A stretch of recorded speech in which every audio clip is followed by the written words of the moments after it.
depressão concomitante de uma pouca higiene mental. Portanto, não é apenas, nós não estamos condenados a viver, de facto, com incapacidade pelo facto de termos 70, 75, 80 anos. Nós, em grande medida, condenamos-nos a viver com essa multimobilidade porque não somos capazes de,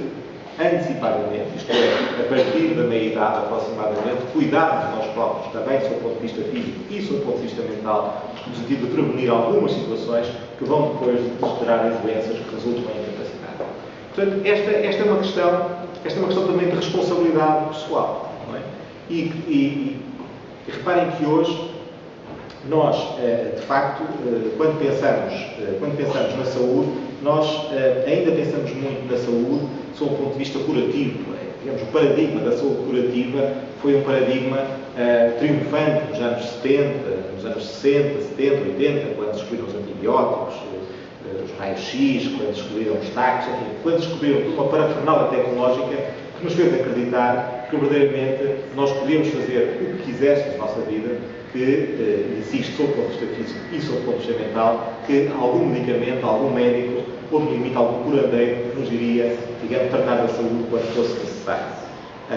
Quando eu chamava a atenção do meu avô o meu avô já morreu há alguns anos e era alguém que, digamos, na fase final da sua vida, herdou, efetivamente,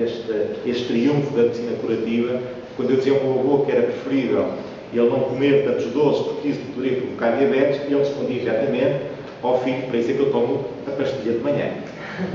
E, portanto, tomando a pastilha de manhã, ele poderia, digamos, encharcar-se de doces o resto do dia, porque, de facto, a pastilha iria cobrir esse excesso de doces que ele tomava. Portanto,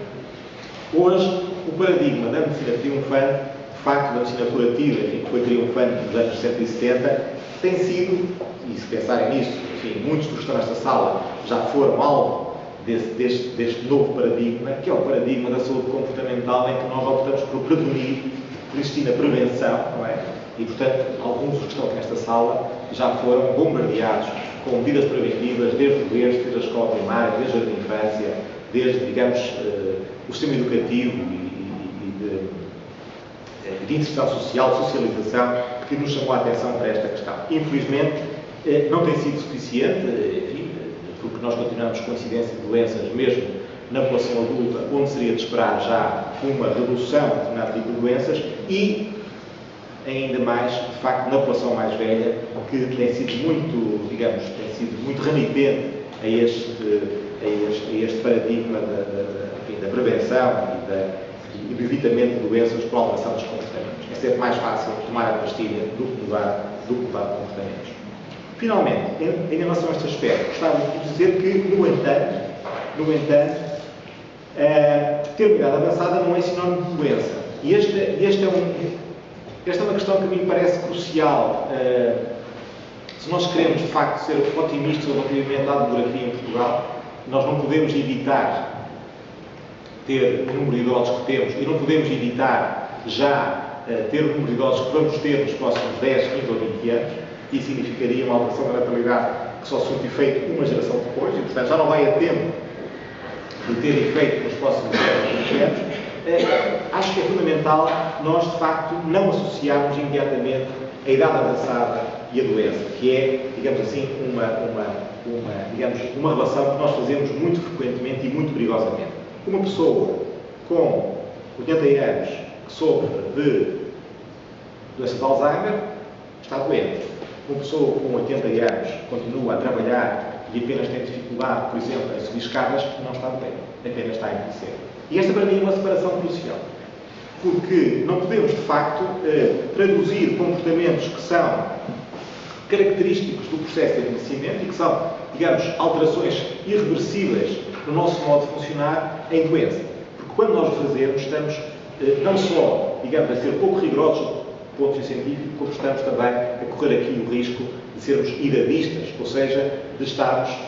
a estereotipar o nosso olhar para com as pessoas em função de preconceitos, deste preconceito idadista, isto é, de atribuir à idade determinado tipo de características, determinado tipo de comportamentos ou de situações que não têm a ver com a idade, mas que têm a ver com a presença ou com a ausência de patologia. É verdade, o envelhecimento não é sinónimo de doença e de incapacidade, mas é uma condição que nos torna mais suscetíveis à doença, é verdade. E, de facto, esta maior suscetibilidade à doença e à incapacidade faz também com que, digamos, tenhamos sempre alguma sensibilidade acrescida quando olhamos para uma pessoa mais velha e procuramos protegê-la. Eu aqui insisto na ideia que disse há pouco, que é, se eu compreendo a bondade da necessidade de proteger as pessoas idosas, penso que, contudo, isto não nos deve também retirar uma outra preocupação, que é o de responsabilizar as pessoas mais velhas também pelo modo como elas se comportam e também pelo modo como elas tratam de si próprias. Isto é, a pessoa mais velha, esta ideia de que nós temos de cuidar dos mais velhos,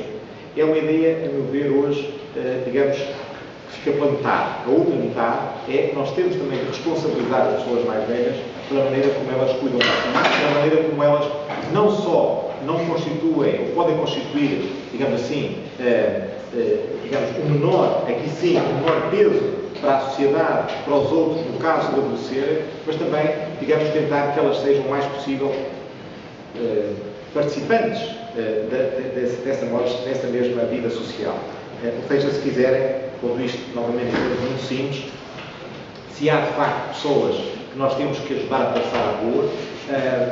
porque elas já não conseguem passar a rua facilmente, há outras pessoas que, porventura, serão elas que nos poderão até ajudar nas circunstâncias, porque terão capacidades para isso, e se tendo capacidades para isso, essas capacidades devem ser não só valorizadas, como devem ser também estimuladas. Isto é, não é pelo facto de ser mais velho que se é doente, mas também não é pelo facto de ser mais velho que temos de ser cuidados. Isto permite-me fazer aqui uma distinção, como disse há pouco,